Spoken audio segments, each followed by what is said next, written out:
संविधान के अपमान को लेकर कांग्रेस नेता राहुल गांधी और आरएसएस प्रमुख मोहन भागवत के बीच जुबानी जंग शुरू हो गई है। आपको बता दें, संविधान के अपमान को लेकर राहुल गांधी ने आरएसएस प्रमुख मोहन भागवत, केंद्र सरकार और चुनाव आयोग पर हमला बोला है। उन्होंने कहा कि मोहन भागवत ने संविधान पर हमला किया, ये देशद्रोह और संविधान का अपमान है। उन्होंने कहा कि चुनाव आयोग का कर्तव्य है कि वो पारदर्शिता के साथ चुनाव कराएं। आयोग का दायित्व है कि वे हमें महाराष्ट्र, हरियाणा चुनावों का डेटा दे, लेकिन वो हमें डेटा देने से इनकार कर रहे हैं। राहुल गांधी ने कहा कि कल मोहन भागवत ने कहा कि संविधान हमारी स्वतंत्रता का प्रतीक नहीं है, लेकिन इसके बाद भी पंजाब, कश्मीर, पूर्वोत्तर में हमारे हजारों कार्यकर्ता मारे गए, मगर कांग्रेस फिर भी कुछ खास मूल्यों के लिए खड़ी रही है।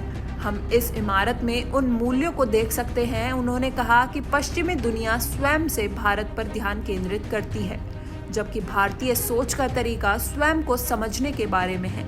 भारत में भी स्वयं के बारे में दो दृष्टिकोण हैं जो संघर्ष हैं।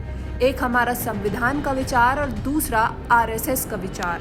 राहुल गांधी ने आगे निशाना साधते हुए कहा कि मोहन भागवत हर 2-3 दिन में देश को ये बताते हैं कि वे स्वतंत्रता आंदोलन और संविधान के बारे में क्या सोचते हैं। कल उन्होंने जो कहा वो देशद्रोह है। भागवत ने कहा कि संविधान अमान्य है और अंग्रेजों के खिलाफ लड़ाई अमान्य थी।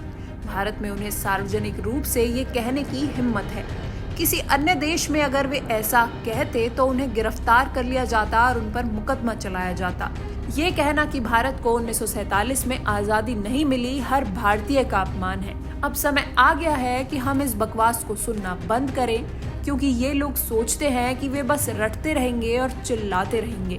आगे राहुल गांधी ने केंद्र पर निशाना साधते हुए कहा कि आज जो लोग सत्ता में हैं वे तिरंगे को सलाम नहीं करते, राष्ट्रीय ध्वज को नहीं मानते, संविधान को नहीं मानते और भारत के बारे में उनका नजरिया हमसे बिल्कुल अलग है। वे चाहते हैं कि भारत को एक छायादार, छिपा हुआ और गुप्त समाज चलाए। वे चाहते हैं कि भारत को एक आदमी चलाए और वो इस देश की आवाज को कुचलना चाहते हैं। राहुल गांधी ने कहा कि वो दलितों, अल्पसंख्यकों, पिछड़ी जाति और आदिवासियों की आवाज को बंद करना चाहते हैं। ये उनका एजेंडा है और मैं कहना चाहूंगा कि इस देश में कोई भी दूसरी पार्टी नहीं है जो उन्हें रोक सके। उन्हें रोकने वाली एकमात्र पार्टी कांग्रेस है। इसका कारण ये है कि हम एक वैचारिक पार्टी हैं और हमारी विचारधारा कल नहीं उभरी है। हमारी विचारधारा आरएसएस की तरह हजारों साल पुरानी है और हम हजारों साल से आरएसएस की विचारधारा से लड़ते रहे हैं।